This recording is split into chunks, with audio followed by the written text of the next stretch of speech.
কি বন্ধুরা, একদম দেখে মনে হচ্ছে তো যে দোকান থেকে আনা দোকানের গোলাপজাম।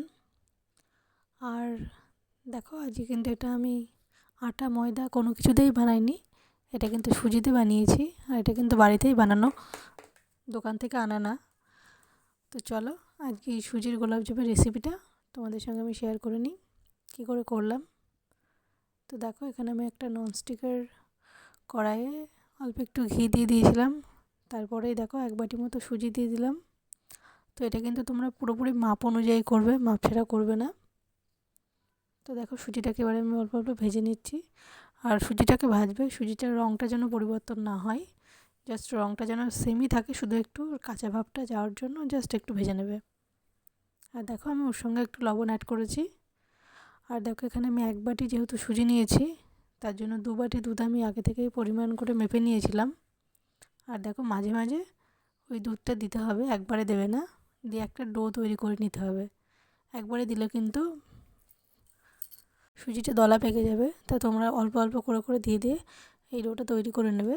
প্রথমে একটু দলা পাকালেও পরে আস্তে আস্তে ভালো করে খুন্তিতে নাড়াতে নাড়াতে কিন্তু এটা বেশ ভালোই দলাটা ছেড়ে যাবে এবং একটা ডো তৈরি হয়ে যাবে। তো দেখো, আমার ডোটা তৈরি হয়ে গেছে। এবার আমি দেখো এর সিরাপটা তৈরি করে নিচ্ছি। তো দেখো, 1 বাটি চিনি দিয়েছি, তাই 1/2 বাটি জল দিলাম। তো তোমরাও এই মাপ অনুযায়ী করবে। যদি 2 বাটি চিনি দাও তাহলে 1 বাটি জল দেবে, দিয়ে জাস্ট এটা চিনিটা গলা পর্যন্ত ওয়েট করবে। ব্যাস, তারপরেই দেখবে সিরাপটা হয়ে যাবে। এইবার দেখো, যে আমি ডোটা তৈরি করেছিলাম ওটা একটু ঠান্ডা হতে রেখে দিয়েছিলাম। অল্প একটু ঠান্ডা হলেই হবে, খুব বেশি যেন ঠান্ডা না হয়ে যায়। তারপরে একটু আমুল দুধ দিয়ে দেখো ওটাকে খুব ভালো করে, যেমন রুটি করার মতো মাখতে হয় আটা ময়দা, ঠিক সেমভাবে মেখে নেবে। মেখে এরকম জাস্ট ছোটো ছোটো গোল গোল করে নেবে, গোল গোল গোলাপজামের শেপ দিয়ে নেবে। দেখো, এখানে আমার সবগুলো তৈরি হয়ে গেছে। আর এবার আমি ভেজে নেব এগুলো। আর এগুলো ভাজবে কিন্তু খুব লো আঁচে ভাজবে, এটা কিন্তু তেল কিন্তু খুব বেশি গরম করবে না। তেলটা প্রথমে অল্প গরম করে নিয়ে গ্যাসের ফ্লেমটা একদম লোয়ে দিয়েই এটা ভাজবে, জোর দেওয়ার কোনো প্রয়োজন নেই, নাহলে কিন্তু ভেতর থেকে এটা কাঁচা থেকে যাবে। ওপরে হয়ে যাবে কিন্তু ভেতর থেকে কাঁচা থেকে যাবে।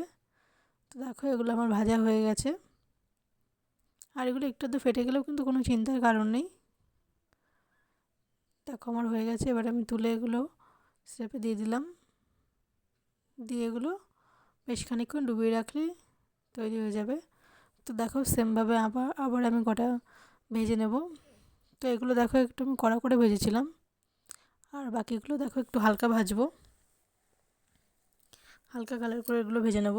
আমি 2 রকমই করেছি, কারণ আমার বাড়ির সবাই 2 রকমই খেতে ভালোবাসে। তো দেখো, এগুলোও ভেজে নিচ্ছি। দেখো, এগুলো একটু হালকা হালকা কালার এসছে আর আমি তুলে নিচ্ছি।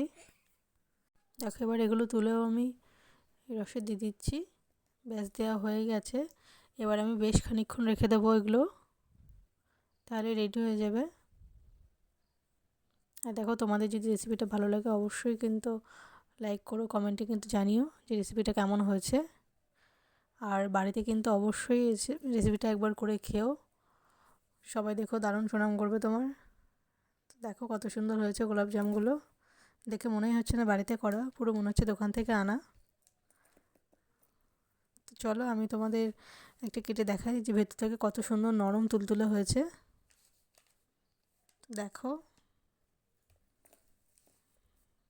কত সুন্দর ভেতর থেকে নরম হয়েছে। তো চলো, আজকের মতো টাটা।